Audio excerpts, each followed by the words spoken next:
Rich Eisen addressed the armchair analysts and online critics head-on. SHEDEUR Sanders just received his opportunity, and the backlash arrived immediately. Eisen responded with a clear, point-by-point case explaining why the criticism misses the mark. If you thought SHEDEUR's rise was rapid, Eisen's analysis puts it in proper context. Here's what he laid out on air. Already speaking in Cleveland high schools. Weekend after, flying out immediately to get to work. But his character's terrible, right? You know, and listen, oh, he interviewed bad, you know. According to who? The New York Giants? No offense, Bert. The same New York Giants that gave Daniel Jones a huge contract and let Saquon Barkley out the door. That's the intel we're trusting here? That was for him to celebrate. He just made, I mean, look, he put in work in college.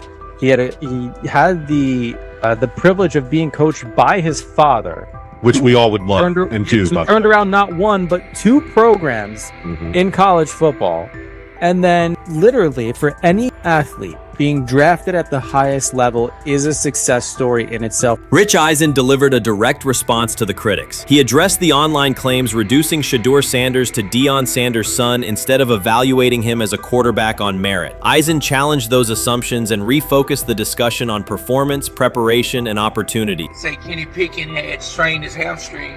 SHEDEUR, they say his first day in pass, 9 for 9, 2 touchdowns, no interceptions. They were just hating on this young guy. Within minutes, Rich Eisen delivered a structured breakdown, addressing each claim with evidence and dismantling weak narratives through clear analysis. He replaced speculation with data and kept the focus on what matters: decision-making, accuracy, leadership, preparation, and game management. The reality is simple. SHEDEUR Sanders was not given this opportunity. He earned it through performance and consistency against real competition. He accepted the role, met the standard, and handled the moment with professionalism and urgency. No shortcuts, no favors, just results and readiness. Eisen's point was direct. Evaluate SHEDEUR on his work, not assumptions, and acknowledge that he has justified the opportunity on the field. I've done it at 2 locations already, so it's simple. So that's why when people say I'm not, you know, one of the top quarterbacks or the top quarterback, because what are y'all going based off of? Because I did it year after year after year, and you see the progression. So it's like, obviously it got to be some type of external hate that you have for the family, for the last name, for anything, because I know I proved myself. While many were still debating whether he was NFL ready, SHEDEUR Sanders stepped onto the practice field and operated like a clear QB1, setting protections, controlling tempo, and executing the plan. The narrative that he is just flash, media attention, or his father's influence does not hold up against his work in installs, progressions, and situational drills. What he showed was composure, efficiency, and command of the offense. He processed quickly, protected the football, and delivered on-time throws, demonstrating preparation and control. I'm a firm believer. If I wanted SHEDEUR Sanders at 2, at worst at 33, of course I already think that he's better than other quarterbacks. Because that's the type of talent, that's where I would have picked him at. And if he was at 2 or 33, and he still had the same exact skill set, we would be talking about him starting and playing. Right. Well, there'd only be 3 quarterbacks. It'd be 3 quarterbacks, not 4. Not 4, yeah. But since he moved to the 5th round, that's cool. They might have to go along with it. But to me, I think if you ask who got the best tools, I'm going with SHEDEUR Sanders. From the first day of camp, he was not there to get by. He arrived to lead. There was no hesitation in installs, no lapses in fundamentals, just precise timing, clean footwork, and consistent velocity to every level of the field. He managed protections, controlled cadence, and delivered in situational work, showing command rather than learning on the fly. The approach was efficient and disciplined, with attention to detail and progressions and ball placement that reflected preparation, not improvisation. At the same time, Rich Eisen addressed the narrative directly and backed it with evidence. He laid out clips, context, and performance markers to cut through speculation. Eisen emphasized that SHEDEUR Sanders did not step into this moment because of publicity. He built toward it through sustained work, resilience, and results. The background, media readiness, high football IQ, and a professional approach was developed over years, not days, and it translated to immediate operational control of the offense. The resistance came from familiar places. Some in the traditional guard still framed mobile quarterbacks as limited and expected the nepotism label to define him. That view did not hold up against what was on the field: composure under pressure, secure decision-making, accurate throws into tight windows, and consistent execution in red zone and 2-minute sequences. Eisen's point was clear: evaluate SHEDEUR Sanders on performance and readiness. The evidence shows he earned the opportunity and is meeting the standard with accountability and consistency. Yeah, teams in drafting they didn't think he was first-round talent. And the quote we played and that's on the screen, I think is flatly wrong. We all know this shouldn't have happened. Yes, it should have. It should have happened because this wasn't. Now, again, teams can be wrong. The league as a whole can be wrong. Hell, the Baltimore Ravens drafted a 25-year-old tight end before they drafted Lamar Jackson in the same draft. The die is not cast on who SHEDEUR Sanders. He stated it plainly. This is not a celebrity appearance. This is a quarterback with pocket presence, leadership, and decision-making that stands on its own. You either show it or you settle into a backup role. SHEDEUR Sanders is not auditioning. He is establishing himself as the starter. When the opportunity arrived, whether through injury, trade, or depth chart changes, SHEDEUR was prepared and delivered. He did not hesitate. He executed the offense and finished drives. As others tried to catch up to what they were seeing, Rich Eisen reinforced the same message he has been repeating: evaluate the work. Camp reports have been consistently positive, but the important shift is how the performance is being received. Casual attendees who came to observe left talking about SHEDEUR's command and poise. Detailed observers focused on his pre-snap reads, protection checks, and audibles, highlighting the mechanics, timing, and ball placement that support efficient, controlled play. You made an interesting point. So I tend to have the drip, drip, drip. This was my Johnny Manziel theory. Is that everybody makes mistakes, especially when you're young. But if I see 2, 3, 4, 5, then you've got a plumbing issue. It's not just you didn't close the faucet. So there's about 6 pieces of video in college where SHEDEUR was a little bit of a brat, whatever. Then there's the legendary cringy draft room. Didn't love that as a B prospect. Then there's back-to-back speeding tickets, both over 90, and a missed arraignment.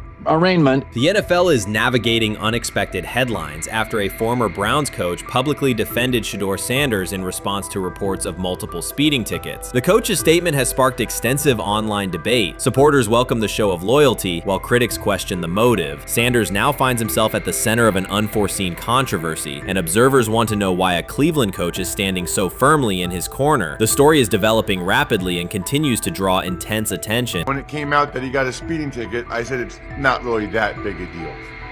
I feel very differently about it now.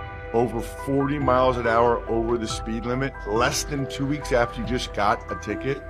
I don't know if that's entitlement or immaturity. There's got to be some teams that are feeling very good right now that they didn't draft him. Observers are focusing on SHEDEUR Sanders' recent speeding ticket, treating the violation as a measure of his character and sidelining his athletic, academic, and philanthropic accomplishments. The incident, driving 15 miles per hour over the limit in a borrowed Lamborghini, has drawn sharp criticism. In response, a former Cleveland Browns coach has taken the opportunity to comment, even though the franchise is widely viewed as unstable due to its frequent coaching changes and limited on-field success. By defending Sanders, he presents himself as an authority on discipline and leadership. The statement, coming from an organization seldom praised for stability, has nonetheless attracted considerable attention across the league.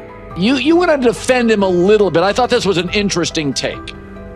Yeah, I thought it was really interesting that you said you were out because of the speeding tickets. To me, that's such a minor thing. You were so high on him in terms of his completion percentage in OTAs, and I thought that was a little aggressive on your part. But with the speeding tickets, I got a speeding ticket the first night of the draft, my first year there. I thought maybe I'd get the benefit of the doubt, but they gave it to me anyways.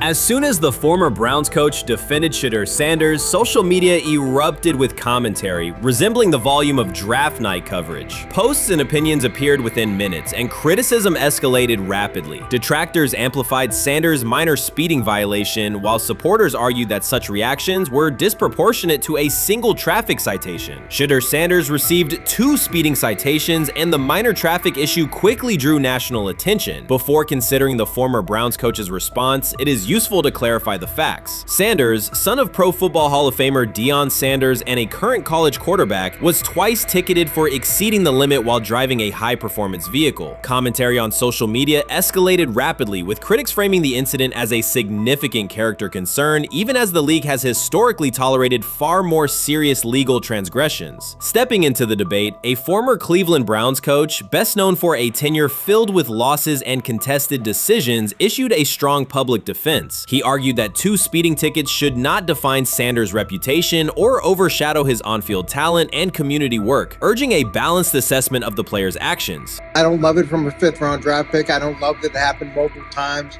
but I do think that this is the first time he's been away from his dad And there's gonna be some growing pains. Now, would I sell my stock on it like you are? Not because of a couple speeding tickets, especially in light of the problems that Brown's quarterback room has had to deal with legally in the last few years. I mean, this is nothing. The debate quickly shifted from 2 speeding citations to broader claims about integrity, growth, and leadership. The former Browns coach framed the infractions as moments for personal development and urged observers to view them in context. Critics responded forcefully. Some called for disciplinary action, others questioned Deion Sanders' parenting, and a few sought to discredit the coach himself, despite his professional record already being widely analyzed across the league. The reaction underscores an apparent inconsistency in public standards. Fans often overlook on-field confrontations, heated sideline arguments, and other significant controversies, yet they treated Sanders' routine traffic offenses, speeding without evidence of reckless endangerment, as indicators of serious character flaws. If such minor violations were adopted as the primary measure of morality in professional football, many players would face similar criticism.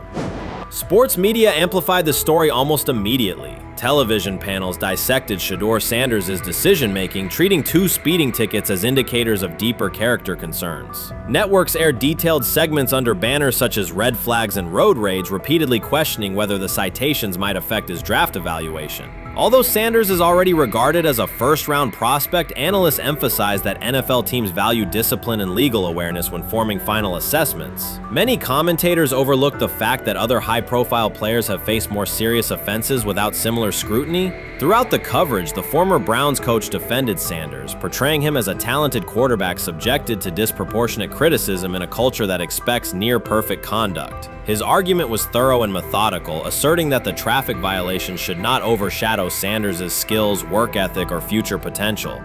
Commentators point out that the coach's intervention was not entirely selfless. He recognized the publicity potential. One day he was an overlooked figure from a struggling Browns era, the next he was a trending name across sports media. The discussion quickly expanded beyond Sanders' speeding citations to questions of image management and narrative control. Critics demanded disciplinary measures, public apologies, team sanctions, and formal statements, yet their objections seemed directed less at the traffic infractions themselves and more at Sanders' high profile, confidence, and resistance to traditional expectations. In practical terms, Sanders' brand remains intact. The coach secures renewed relevance, and the episode supplies another headline in the ongoing story of modern football. The next time Sanders is seen in a high-performance car, the debate will likely reignite, focused not on speed limits, but on the broader culture of the league. Meanwhile, new voices continue to join the conversation. Broadcaster Colin Cowherd has already weighed in, offering his own reassessment of the incident and its broader implications. Breaking news, SHEDEUR Sanders last night was pulled over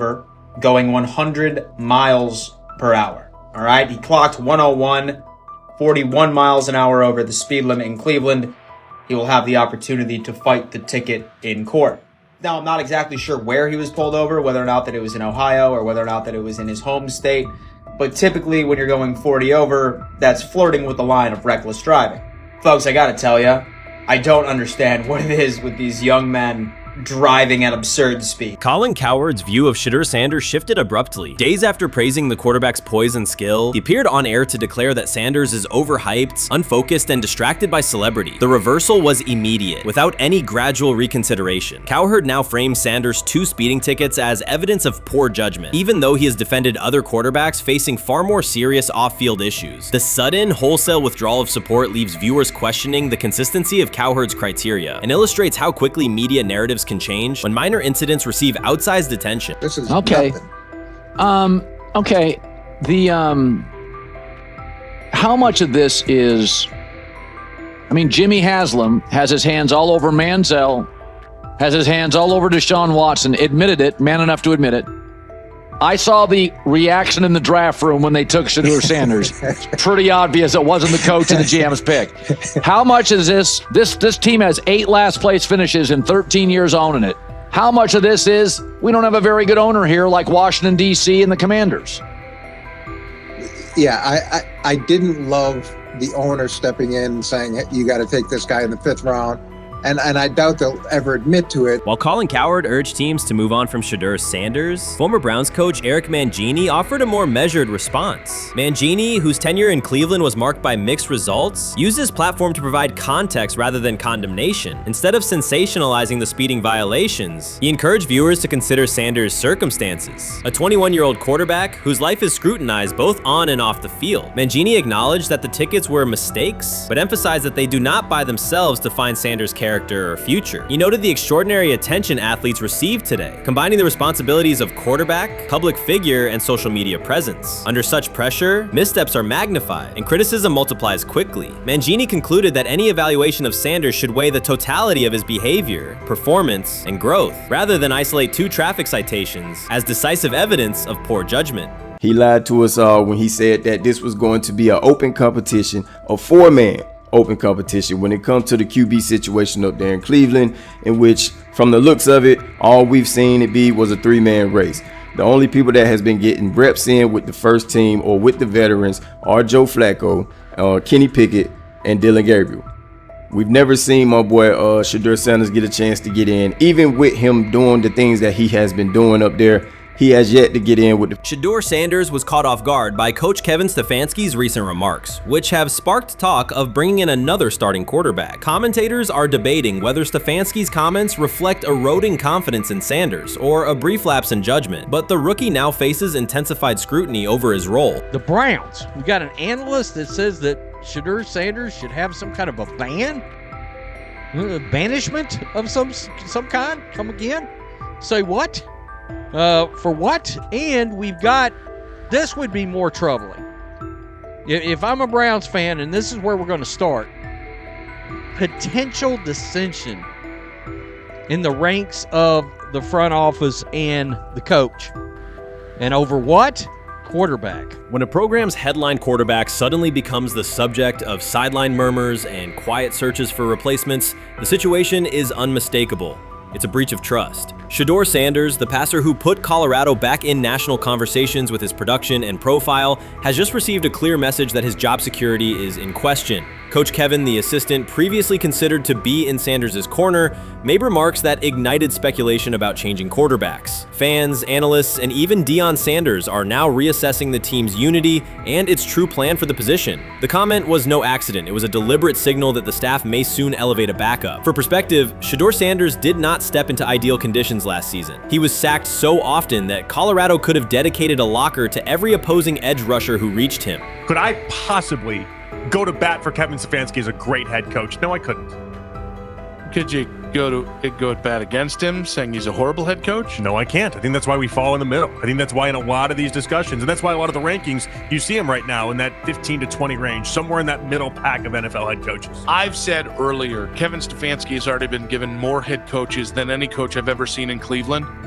Starting with the decision to move on from Baker and him clearly still having another level to get to in Tampa. Last season, SHEDEUR Sanders often had to operate behind an offensive line that provided minimal protection, yet he still delivered precise throws and critical drives. At times, he seemed to be carrying a struggling roster almost on his own. Despite the constant pressure, he never complained, never threatened to transfer, and never acted entitled. He remained with Colorado because he trusted the program, trusted his father, and believed in the team's larger mission. That loyalty is why Coach Kevin Stefanski's recent statement that the quarterback competition is wide open struck so sharply. The remark implies that Sanders' starting role is insecure, as though the player who absorbed countless hits while holding the offense together is simply another name competing with walk-ons and first-year athletes who are still learning the cadence. This goes beyond ordinary coach language about fostering competition. It introduces genuine uncertainty about the staff's confidence in Sanders and invites speculation that Colorado is actively assessing outside options through the transfer portal. By characterizing the position as vacant, Stefanski has planted seeds of doubt that could quickly evolve into rumors and undermine the stability of the locker room.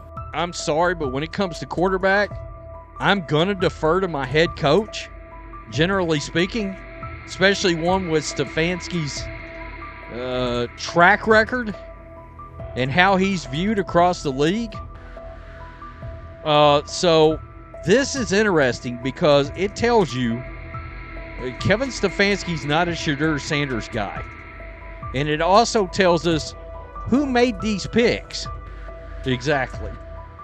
The Cleveland Browns made a rather awkward decision in the NFL draft, opting to take quarterback Dillon Gabriel in the 3rd round, well before he was expected to fly off the board. Then 2 rounds later, the Browns took fellow quarterback SHEDEUR Sanders.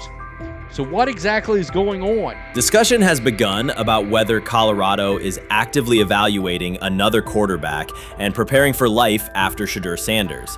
Analysts are debating whether Coach Kevin's move is calculated strategy or a misstep that jeopardizes team stability. Sanders remains a top NFL prospect, Deion Sanders' son, and the program's public face. His highlights dominate social media and his jerseys outsell the team's victories. Yet he is once again being asked to reaffirm his position. The issue is more than routine roster management. It intersects with the family dynamics that shape the program. By portraying the quarterback job as open, Coach Kevin signals to both SHEDEUR and Deion that the staff is willing to move on despite Sanders' stature. For SHEDEUR, sitting through film sessions while hearing talk of potential replacements adds an unwelcome layer of uncertainty to an otherwise proven resume. The decision may reflect a desire for a quarterback with a different profile, perhaps someone more mobile and system-oriented, rather than a dismissal of Sanders' accomplishments. Honestly, guys notice it more when you're out winning games, right? If Cleveland starts off in a bad start, they're not doing well, and all of a sudden SHEDEUR or Dillon Gabriel are doing well in 7-on-7, they're throwing dimes, and practice drills, the number 1 defense can't stop them. People take notice of that, and the more that the players see it, they're gonna then the comments start happening over the lunch table. They start happening throughout the building, and that's when the pressure really will get severe. The Cleveland Browns were focused on resolving their quarterback situation until Jason Kelce made pointed comments that triggered a strong reaction from ownership. The response inside the organization was immediate and intense. What exactly did Kelce say that has the dog pound on edge and the front office under pressure? We've seen that miserable game by the Cleveland Browns. So they throw Joe Flacco in there, and I like Joe Flacco. He did good, but they gave him the resource of all the first-team guys. Then they throw Dillon Gabriel in there with first teams and second teams. So Dillon always is getting protected. The same thing again, they gave this scrub max protection on every play. Yeah, he completed some passes, but let's talk about his mistakes. He's still inconsistent with his throws, but he at least had max protection. The Cleveland Browns continue to be defined by inconsistency and avoidable setbacks. Even as fans hoped the organization had turned a corner, Jason Kelce, fresh off retirement, offered a direct critique that reignited doubts about the team's direction. His remarks implied the franchise's structure and decision-making remain unstable and recent progress may not hold. The takeaway for leadership is straightforward. Identify core issues, align on a coherent plan, and execute with discipline. For supporters, it's another sign that the problems run deeper than a single season. They throw SHEDEUR Sanders in there with the lowest cab drivers you couldn't even get on 5th Street. And I'm pissed off, bro, because the play calling was abysmal. Look, even if you don't like SHEDEUR, SHEDEUR didn't even get a chance to be trash. Even if you think SHEDEUR is garbage, he didn't even get a chance to be garbage. That's how awful the offensive line was. Kevin Stefanski still doesn't want to give SHEDEUR second strings and first strings reps. Why is that? Browns ownership's response shifted from measured to urgent. The pattern is familiar in Cleveland. The team once treated Johnny Manziel as a franchise solution, retained Hugh Jackson for a second year despite results, and invested heavily in Deshaun Watson through a costly trade and contract. These decisions reflect aggressive but poorly aligned planning. The outcome has been continued instability instead of sustained progress. That this was the guy that they wanted to start. He's seasoned, he's experienced, he still has a big-time arm, even at his age, and they open with the Cincinnati Bengals. They wanted that experienced guy. He was always going to be the guy. They were not going to start Dillon Gabriel or SHEDEUR Sanders in week 1. Kenny Pickett had a hamstring injury. It makes it easy to go with Joe Flacco. And the question isn't and wasn't going to be who's the starter in Cleveland. The question is who's going to be the backup in Cleveland? Who's going to be the number 2 quarterback when they open the season against these Bengals? Fans still show up season after season, expecting improvement and bracing for setbacks. The usual pattern has been early optimism followed by a gradual collapse. But last season was different. For a sustained stretch, the Browns looked organized and competitive, resembling a functioning team. Couple days, 3 days until roster cutdowns. How do you feel about that? Do you feel like you belong here on this team? Obviously, I think overall as a player, I feel like I put in the work. I feel like everything I do, I try to do it to my best, and that's all I ask for. So I feel like everybody feels like, they should be on the team, and if you ask anybody on the team, would they feel like they belong, in their own eyes. So I feel like I do, but I'm my own player, I think about myself in a high regard. The front office entered the offseason confident. Kevin Stefanski was being praised, and the Dog Pound believed the team had made real progress. Then Jason Kelce delivered a pointed assessment that cut through the optimism. Fresh into retirement, the former Eagles All-Pro and Super Bowl champion said Cleveland still looks like a team patching over issues rather than building a durable contender. Kelce's view was direct. The Browns' structure is fragile, and the roster is too dependent on perfect health at quarterback. He argued the team is one injury away from losing continuity and sliding backward. Because Kelce has operated inside a stable, championship-level organization, his comments carried weight with players, media, and fans. The reaction was immediate. People took his critique seriously, not as outside noise, but as an informed evaluation of how a successful team should be built. Ownership also felt the impact. Jimmy Haslam's response shifted to urgency, a sign that leadership recognizes the stakes. The criticism arrives in the context of prior high-risk decisions, especially the fully guaranteed $230 million commitment tied to Deshaun Watson. Watson has missed time and shown inconsistency when available, and the contract has constrained flexibility. Kelce's remarks highlight why depth, alignment between the front office and coaching staff, and a clear contingency plan at quarterback are non-negotiable. The takeaway is straightforward. Cleveland must convert last season's progress into a stable framework, protect the quarterback, deepen critical positions, and establish a plan that survives injuries and short-term setbacks. Without that, the games that fueled optimism will remain temporary. If you're a betting man, who do you think starts for the Browns at quarterback? Okay, this is the situation. Kenny Pickett, they actually traded for him. Joe Flacco, no one's bringing Joe Flacco in the building thinking Joe Flacco's going to be the starter. If Joe Flacco is your starter, you got a problem.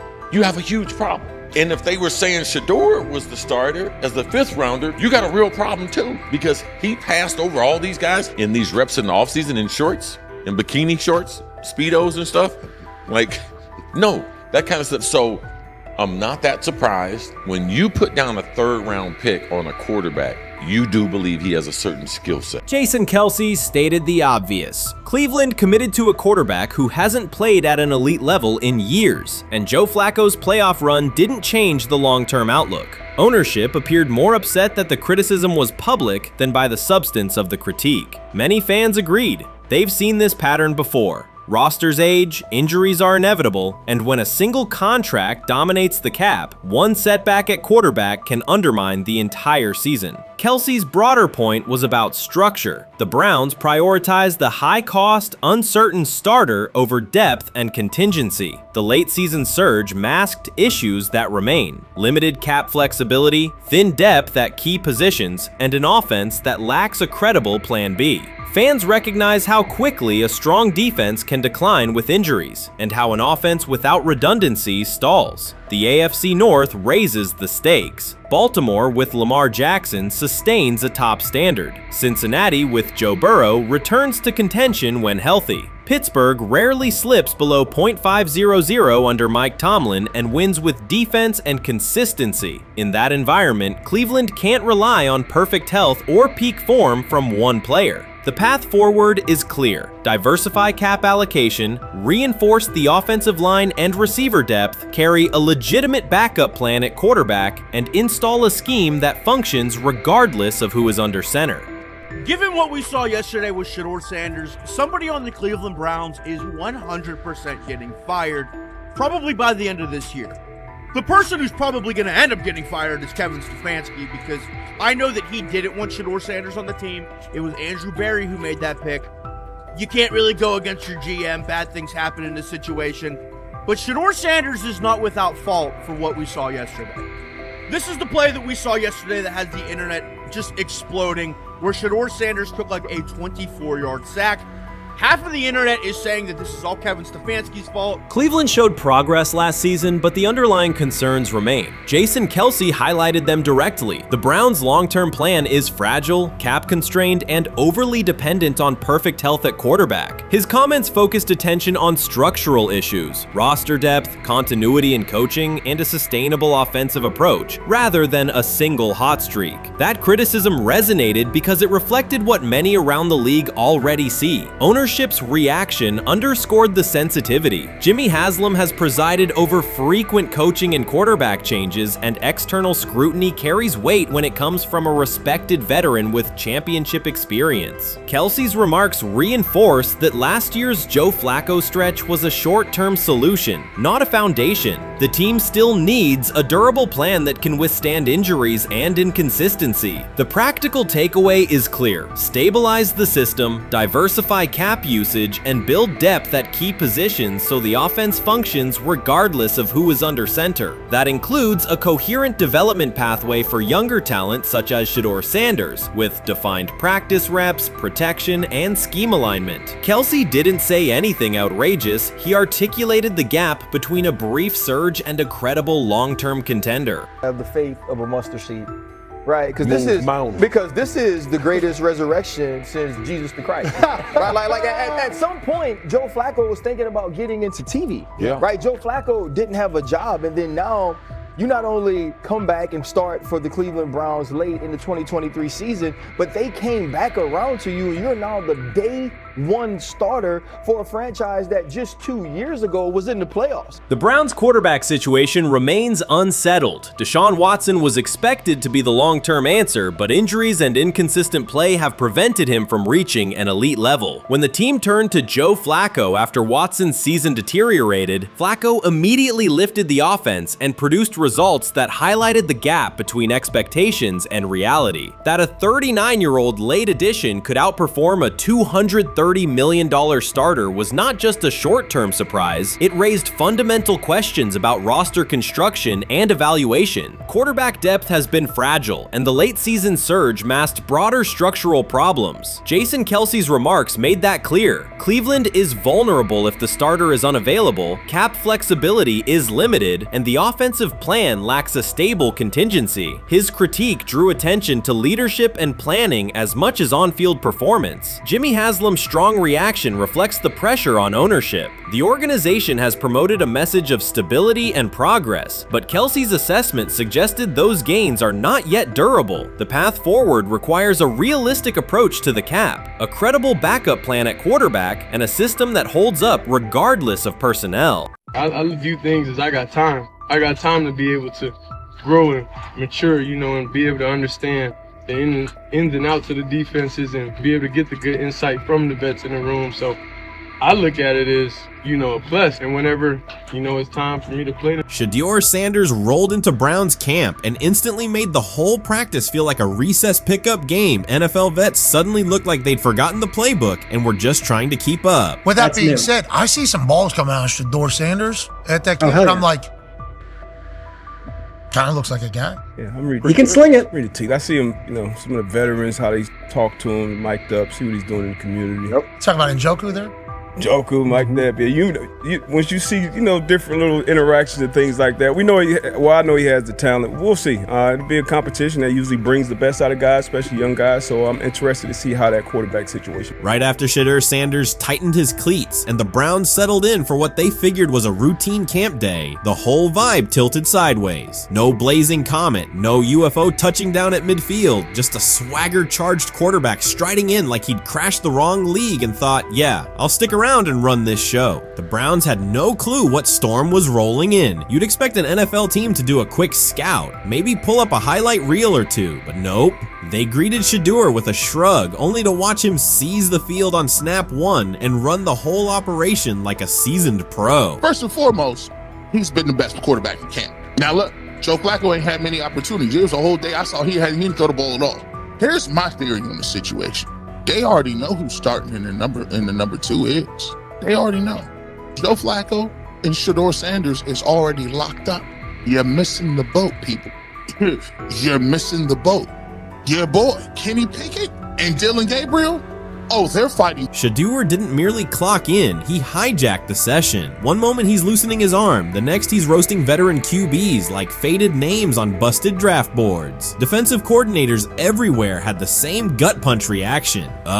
His pocket poise, straight disrespectful. His timing, psychic, and every pass left his hand like it was laser guided to its mark. While SHEDEUR Sanders was slicing up routes, the Browns secondary looked less like an NFL backfield and more like a gaggle of dads sprinting through a Saturday fun run. Big on enthusiasm, short on closing speed. Coaches fought the urge to slam the emergency horn. Players traded wide-eyed, "Are we serious?" stares, and someone even double-checked that a hidden camera crew wasn't about to pop out of the tunnel. But nope, this was pure SHEDEUR. Half cold-blooded surgeon, half highlight factory. He wasn't dropping a casual "I'm here," he was crafting a masterclass. From the first rep, the tempo changed. SHEDEUR Sanders accepted the snap with steady footwork, diagnosed the Browns' single high shell, and delivered a tight window seam route that forced the free safety to recover late. Throughout the period, he manipulated leverage with quick shoulder fakes, moved through full field progressions, and released on time from a balanced base, consistently putting the ball on his receiver's upfield shoulder. Cleveland's coverage struggled on multiple fronts. Safeties hesitated between deep half responsibilities and underneath support, creating voids at 15 to 20 yards. Cornerbacks and off-man were caught in trail position when Sanders used rhythm throws on three-step drops, while those who tried press technique had their inside hand neutralized by his receivers' outside releases. Linebackers widened to match shallow crossers, leaving the middle hook unguarded for pivot routes and option digs. One corner attempted a line of scrimmage jam. Sanders immediately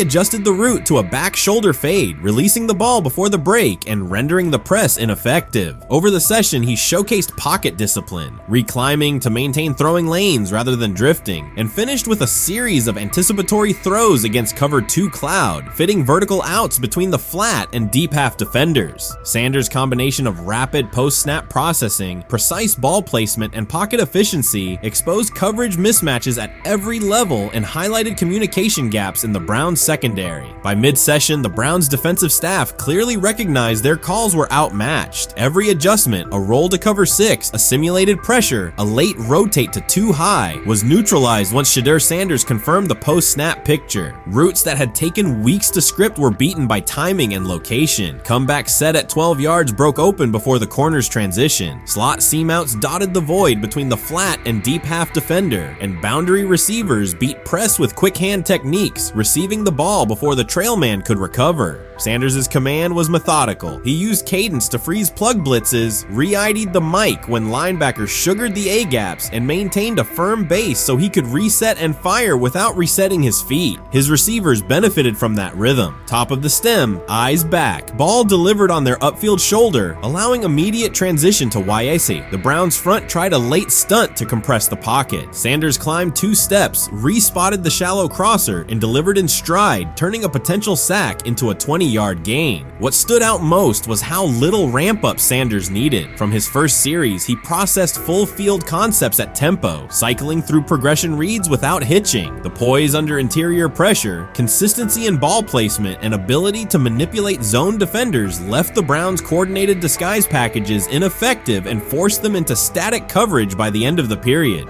In short, Sanders' efficient mechanics, rapid processing, and anticipatory accuracy rendered Cleveland's defensive game plan ineffective at every level, from pre-snap disguise to post-snap spacing. Imagine there's many people that think Dylan Gabriel's a better quarterback than SHEDEUR Sanders. I don't care where they were drafted. And if the Browns are the one team that thinks that, then I'm going to suspect it's not true. They don't know what listen, they're doing. I every quarterback evaluation for 30 years. Right. I never root against anybody. Yeah. But I'd be surprised if Dylan Gabriel's ever a legitimate starting quarterback for the Cleveland Browns. I'd be surprised. I just don't think. Well, then it is a wasted pick because you took him in the top 100.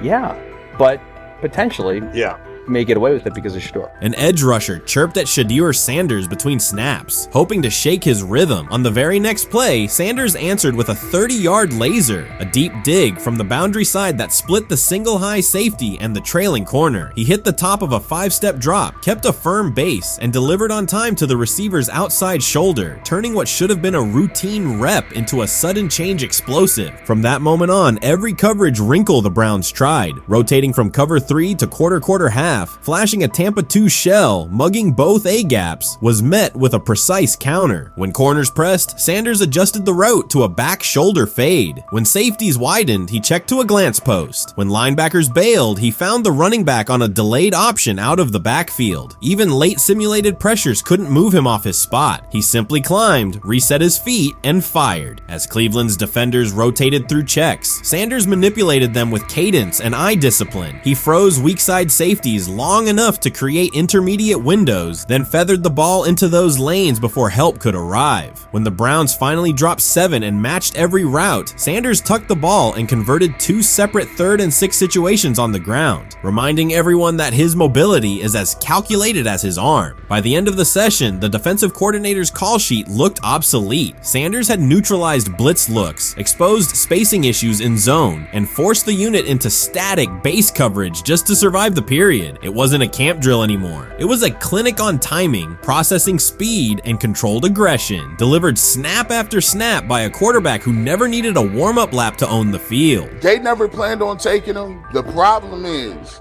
like Ocho Cinco said, you got somebody that has endeared himself to the locker room. And guess what? The difference between him and Tim Tebow, the biggest one, is he can play. He can throw the ball. Tim Tebow running around being an H-back. He can throw the ball. And he's done everything he needs to do. He ain't saying nothing. He ain't rocking the boat. He ain't mad about the reps. He ain't mad about none of that. All the people out there want to see is this, like Tyler said earlier.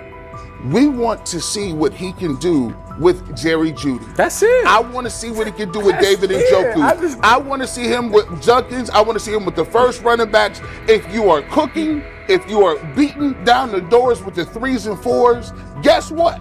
You deserve more. From the first team period on, Cleveland's secondary looked a step slow. A deep third safety hesitated on a post-snap rotation, leaving SHEDEUR Sanders free to climb the pocket and fire a 22-yard out that arrived before the defender could plant and drive. The supporting cast around him, players fighting for roster spots, not Pro Bowl invites, benefited from his command. Sanders used tempo to control the defensive front, altered protections at the line, and located throwing lanes so quickly that one receiver didn't register the catch until he crossed the goal line. As the Browns tried new personnel groups, coverage busts multiplied. Starters slipped out for hamstring stretches while rookies rotated in, only to find the ball arriving on their blind side before they'd completed a midpoint squeeze. On a later 3rd and long, Cleveland finally closed the interior rush lanes, compressing the pocket with 3 defenders. Sanders pivoted through the traffic, stepped into a narrow escape window, and, without resetting his shoulders, whipped a no-look pass to the boundary curl for a fresh set of downs. The throw turned a potential sack into an explosive play and left the coaching staff scrambling for answers. The people who are fascinated by SHEDEUR for whatever reason, whether it's